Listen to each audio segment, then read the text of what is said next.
more indirect manner, laid-up treasure.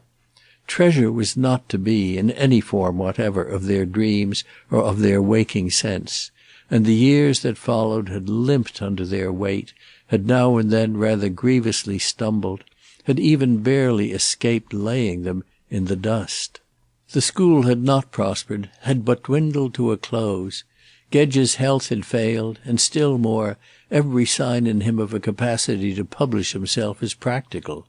He had tried several things, he had tried many, but the final appearance was of their having tried him not less. They mostly, at the time I speak of, were trying his successors, while he found himself, with an effect of dull felicity that had come in this case from the mere postponement of change, in charge of the grey town library of Blackport-on-Dwindle, all granite, fog, and female fiction. This was a situation in which his general intelligence, acknowledged as his strong point, was doubtless conceived, around him, as feeling less of a strain than that mastery of particulars in which he was recognized as weak. It was at Blackport-on-Dwindle that the silver shaft reached and pierced him. It was as an alternative to dispensing dog's-eared volumes, the very titles of which, on the lips of innumerable glib girls, were a challenge to his temper, that the wardenship of so different a temple presented itself. The stipend name differed little from the slim wage at present paid him, but even had it been less, the interest and the honour would have struck him as determinant.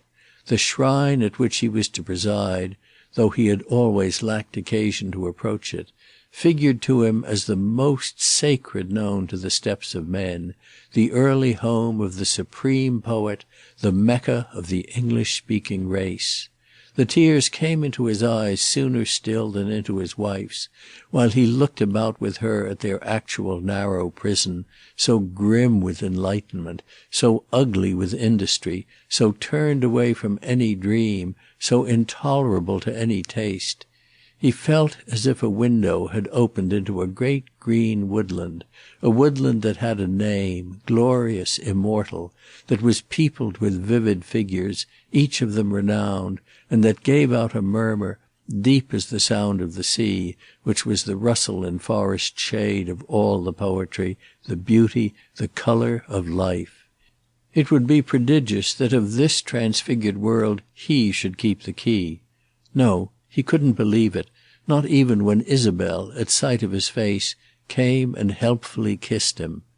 He shook his head with a strange smile. "We shan't get it. Why should we? It's perfect. If we don't, he'll simply have been cruel, which is impossible when he has waited all this time to be kind." Mrs. Gedge did believe. She would. Since the wide doors of the world of poetry had suddenly pushed back for them, it was in the form of poetic justice that they were first to know it.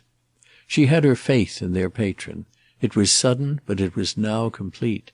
He remembers, that's all, and that's our strength. "And what's his?" Gedge asked. "He may want to put us through, but that's a different thing from being able. What are our special advantages?" "Well, that we're just the thing."